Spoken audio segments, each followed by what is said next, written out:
Olá, meu amigo e minha amiga, sejam bem-vindos a mais um Portal do José. Gente, é muito difícil a gente ter certezas na vida. Até porque ter certeza é um comportamento sempre ousado, um comportamento bastante arriscado. Mas uma certeza eu tenho quando eu estou aqui, a de que você não anda nada feliz, você não anda nada satisfeito com a realidade que você está vendo aqui no nosso país e também tenho a certeza que você quer fazer alguma coisa para ajudar a que outras pessoas entendam o que está acontecendo para que a gente possa mudar a realidade aqui do nosso país. E essa realidade poderá ser modificada em um futuro muito breve? Sim, eu vou falar sobre essas questões aqui no nosso encontro de agora, mas antes de mais nada, quero convidar você que está chegando agora e está nos conhecendo a se inscrever. Você aqui é muito bem-vindo, conheça os nossos outros vídeos, compartilhe se você achar bacana, dê o seu joinha porque isso amplia ainda mais o alcance dos nossos encontros aqui e mande seus comentários para cá porque são sempre lidos e são sempre considerados. Gente, antes de mais nada, é sempre bom a gente não perder de vista que nós somos sobreviventes. Ter escapado dessa pandemia, apesar de termos perdido, todo mundo perdeu alguém muito próximo, apesar de estar vendo essa onda de insanidade, muitas coisas elas poderão ser motivadoras de transformações ainda mais importantes aqui no nosso país. A gente não tem como não se lembrar dessa canção aqui do Belchior, chamada Sujeito de Sorte, né? Tem umas expressões que são muito interessantes. O Belchior, ele era um filósofo que pegava filosofia e colocava nas suas letras, né? E nesse trecho da canção ele diz: "E tenho comigo pensado, Deus é brasileiro e anda do meu lado. E assim já não posso sofrer no ano passado." Ou seja, o que passou, gente, a gente sofreu, vamos deixar nessa caixinha aí, vamos para frente. "Tenho sangrado demais, tenho chorado pra cachorro. Ano passado eu morri, mas esse ano eu não morro." Então, gente, é esse o nosso desafio. Por mais que a gente tenha morrido ano passado emocionalmente, psicologicamente, politicamente, esse ano não vai dar para a gente morrer, não. A gente vai ter que enfrentar essas questões com muito mais atenção que nós não enfrentamos, ou grande parcela da sociedade não enfrentou em 2018, fato esse que permitiu que essa figura que chegasse ao poder estivesse hoje atordoando o nosso cotidiano todos os dias. Aliás, enquanto eu estou falando aqui com vocês, o mandatário está curtindo um período de férias prolongados nesse feriado aqui, férias prolongadas, porque ele não tem problema nenhum para administrar nosso país, né? Mas o que está acontecendo? Bom, são problemas só do Brasil? Não.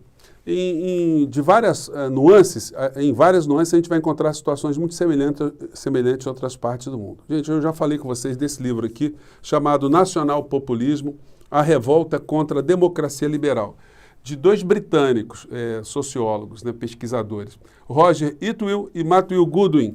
É um livro muito interessante porque são dois ingleses que analisam esse fenômeno da ultradireita no mundo, mas pelo olhar europeu, pelo olhar ali dos Estados Unidos, em algumas partes do mundo, e também até estudar alguma coisa relacionada ao Brasil.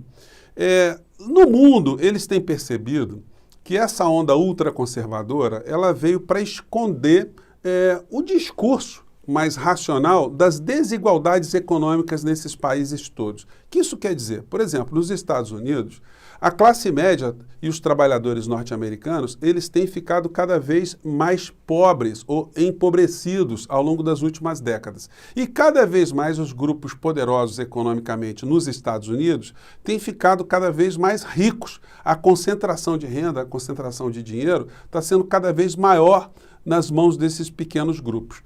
As sociedades, obviamente, ficam insatisfeitas. E aí, qual é a metodologia que o poder tem utilizado em países como Estados Unidos, na Europa, América Latina, de uma maneira geral? O que eles fazem? Eles tentam desviar a atenção. Ao invés de você perceber que existe uma desigualdade econômica de cima para baixo, ou uma situação de conflito de interesses, você olha para o lado. Você começa a tentar achar que o problema é o imigrante, ou a pessoa que está lutando por um direito de uma minoria. Então, os grupos minoritários que buscam direitos ou os grupos de imigrantes passam a ser os responsáveis pelo seu problema. Isso como eles têm apresentado aqui. No Brasil, nós não temos o problema da imigração. Então, o que faz o poder de uma maneira geral? Eles colocam a culpa, a responsabilidade dessas desigualdades, não na diferença econômica ou não no modelo econômico do Estado brasileiro, mas nos petistas, nos comunistas, nos esquerdistas, nos socialistas, nos progressistas, nos independentes, nos isentões, seja lá o nome que eles queiram dar. Ou simplesmente a pessoa que não tem partido nenhum, que não é de esquerda, não é de direita, mas a pessoa está analisando racionalmente o que acontece no dia a dia. Você que circula pelo Brasil, e você que tem em várias cidades do mundo, você tem visto o empobrecimento cruel que a gente vê na nossa cara. Você sai de carro, crianças com plaquinhas, cada um com uma forma mais inusitada, uma forma diferente de tentar ganhar algum dinheiro ali no sinal, fazendo malabarismo, enfim, vendendo alguma coisa, deficientes. Um monte de situação assim que deixa a gente absolutamente entristecido, impotente. As pessoas que não têm uma visão política, elas só ficam reclamando. Por que está acontecendo isso? Você anda pelas cidades, você vê barraquinhas, gente morando em todos os cantos, debaixo de marquises, situações improvisadas, enfim. Muitas pessoas acabam se fechando, elas acabam se brutalizando. Elas não entendem o problema e não querem entender. Então elas fulanizam, né? O problema é disso, o problema é dos comunistas.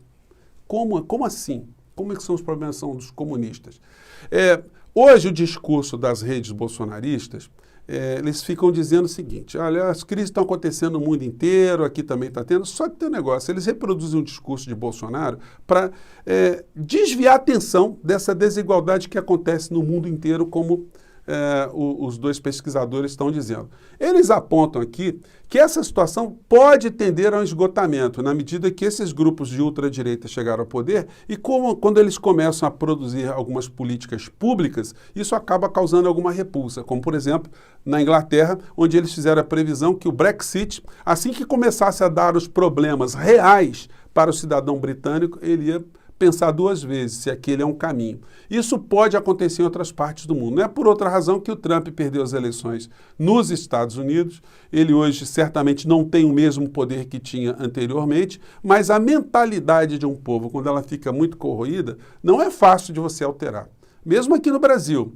Mesmo o desaparecimento de Bolsonaro não vai fazer com que todas as pessoas que apoiam o Bolsonaro e o que ele defende, que essas pessoas virem pessoas sensatas como num passe de mágica. Um país com tanta desigualdade econômica, desigualdade educacional, desigualdade cultural, se a gente puder usar essa expressão, você não consegue fazer que essas pessoas se transformem em cidadãos absolutamente racionais de uma hora para outra, até porque essas estruturas alienantes, elas continuam funcionando. As redes bolsonaristas ficam dizendo, mas a esquerda, ontem eles estavam falando que nós tínhamos o problema da pandemia para poder desgastar o governo. Depois vieram com o problema da vacina. Só que a pandemia e a vacina agora estão resolvendo. Então agora estão indo para a economia, para esse pessoal, quanto pior, melhor. Gente, é um discurso absolutamente cretino e bandido.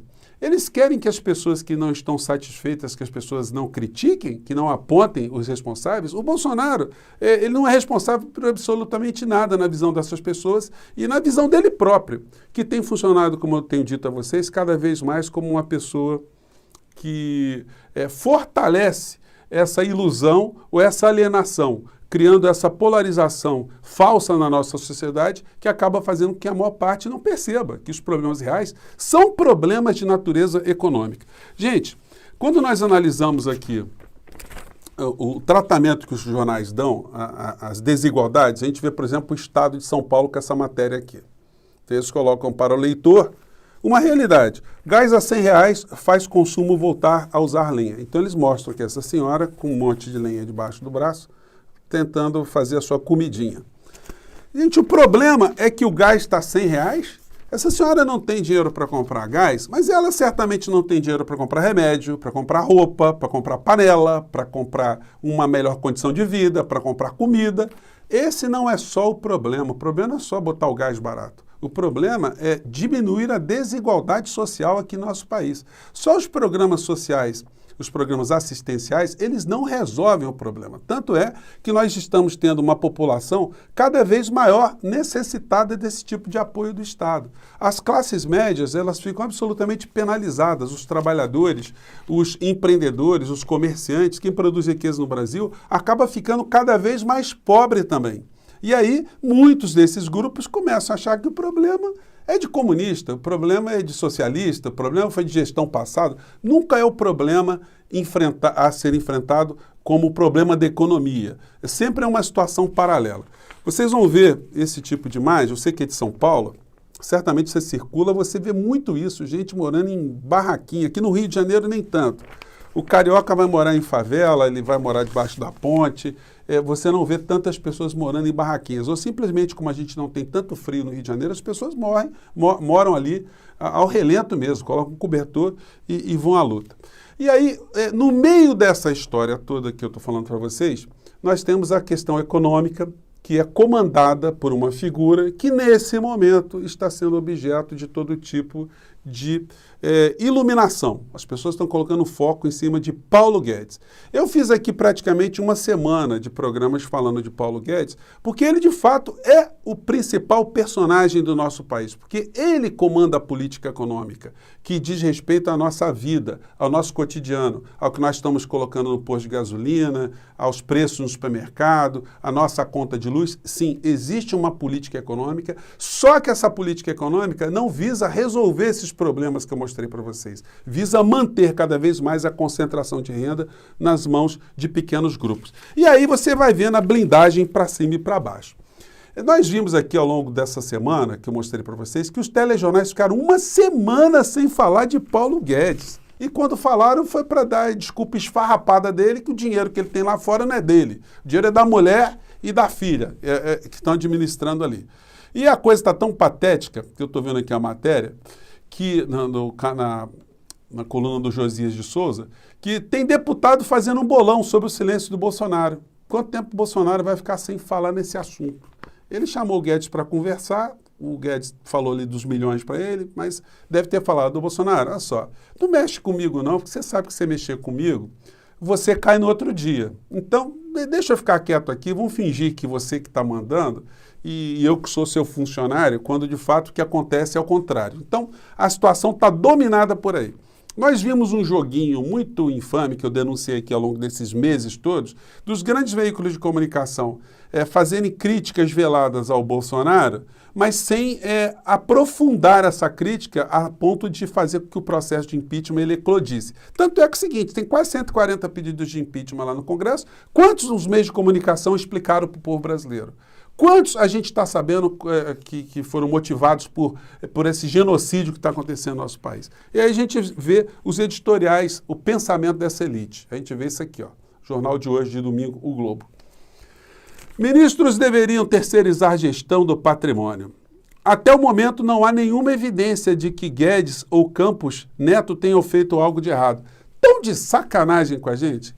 O Guedes é envolvido com um conglomerado de empresas, os seus sócios, o ex-sócio explorando funerária, explorando cemitério, explorando a morte nesse momento. E não tem nada demais, um homem que enriqueceu com dinheiro vindo do setor público, um homem que enriqueceu com histórias escabrosas no campo da previdência, dos fundos de previdência de servidores públicos, um homem que enriqueceu explorando fiéis com a sua irmã, tendo um grupo de universidades que pegavam jovens pobres para ganhar dinheiro no meio dessa história toda, e são as mesmas pessoas que criticam os governos anteriores. Gente, o que está acontecendo agora envolvendo Paulo Guedes, questão moral e ética, não vem de agora. Olha, já comentei com vocês esse livro aqui, que eu acho muito legal, um livro super bacana, do Mário da Gama Cury, uma tradução muito legal. Ele fala do Aristóteles, o livro Política. O que o Aristóteles explica aqui para a gente? Ele relembra que na Grécia Antiga, nas cidades, a Grécia não era um país, né? eram as polis. Cada cidade tinha a sua estrutura.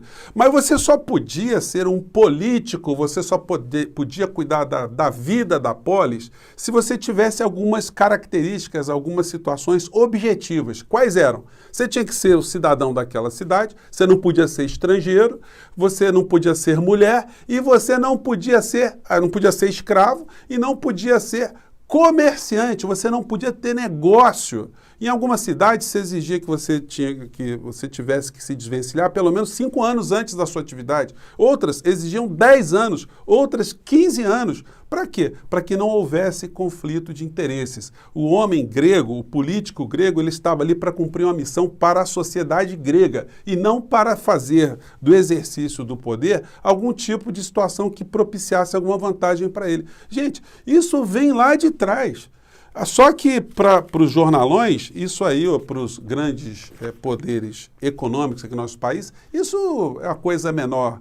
O fato dele ter alguns milhões, enfim, até porque são todos do mesmo nível econômico, todos defendem os mesmos interesses. Ninguém está preocupado de fato com gás daquela senhora, a lenha, remédio, mortes, ninguém está preocupado com isso. Nós tivemos 600 mil mortes aqui no nosso país e tem uma parcela da sociedade que acha que o Bolsonaro não teve responsabilidade nenhuma. Isso é o que se pensa. A gente vai vendo essas distorções também no meio dessa história. Muita gente escreveu para mim ontem falando do comportamento do Toffoli. Toffoli arquiva pedidos de investigação contra Guedes e Campos Neto. Gente, a serviço de quem está Toffoli? A serviço de quem está uma Corte Suprema num país como o nosso? Já comentei com vocês. O poder judiciário ele está apenas para sedimentar, para cristalizar uma estrutura econômica, uma estrutura jurídica que é posta pelas pessoas que criam as leis. O Toffoli poderia ter tido um comportamento mais republicano, pegando essas denúncias contra o Paulo Guedes e ter mandado para a Procuradoria-Geral da República? Poderia, mas ele teve um outro encaminhamento. As razões nós nunca saberemos, ou quem sabe um dia saberemos, né? Mas isso não evita do Paulo Guedes ainda figurar no centro desse escândalo, com uma pessoa que vai ser bastante focalizada. Ele vai ter que depor na Câmara Federal. Gente, deve ser uma sessão muito interessante. Eu estou curioso para saber se a Globo News ou se a CNN vão retransmitir essa sessão onde o Paulo Guedes vai ser sabatinado, porque certamente a gente vai ter conflitos entre deputados que vão querer defender o indefensável, que é uma história muito engraçada, né? É uma série de escravos defendendo o senhor de engenho. Os escravos nas redes sociais e os maus escravos, se é que a gente ainda pode dizer essa expressão, né? Talvez seja politicamente incorreto, mas me ocorreu agora. De escravos que estão atuando ali a favor dos senhores de engenho contra os seus irmãos. É isso que a gente está vendo aqui no nosso país de uma forma tão direta, de uma forma tão descarada. E a gente vai ver os deputados denunciando os esquemas do Paulo Guedes, as empresas de Paulo Guedes, as pessoas que Paulo Guedes colocou espalhado por todos os mecanismos, todas as estruturas de governo aqui no nosso país, e a promiscuidade do que ele faz contra o povo brasileiro, cada vez mais sonegando direitos sociais, cada vez mais espremendo o sangue do povo brasileiro para que os grupos com os quais ele tem algum tipo de contato continuem a ter vantagens, como é a história de muitos lugares no mundo. Gente, essa situação toda que nós estamos vendo, você pode falar assim, que coisa chata, eu não aguento mais, estou desiludido, não sei o quê. Não podemos ficar assim, porque todos os processos de transformação no mundo passaram por situações muito crônicas. Aqui no Brasil, nós estamos vendo o que está acontecendo. Então, a nossa missão, a sua participação, a minha, vai no sentido de tentar mostrar para as pessoas, de convidar as pessoas a refletirem do que está acontecendo. Porque se a gente não faz isso, gente, de fato a gente não ajuda a melhorar as coisas aqui no nosso país. Gente, nosso programa hoje ficou um pouquinho mais longo. Espero que eu tenha jogado aqui algumas questões para a sua reflexão. Se você ficou comigo até agora, muito obrigado. E vamos continuar em frente, que tem muita coisa para a gente falar aqui no nosso país, né? Um abraço, até o próximo encontro, gente.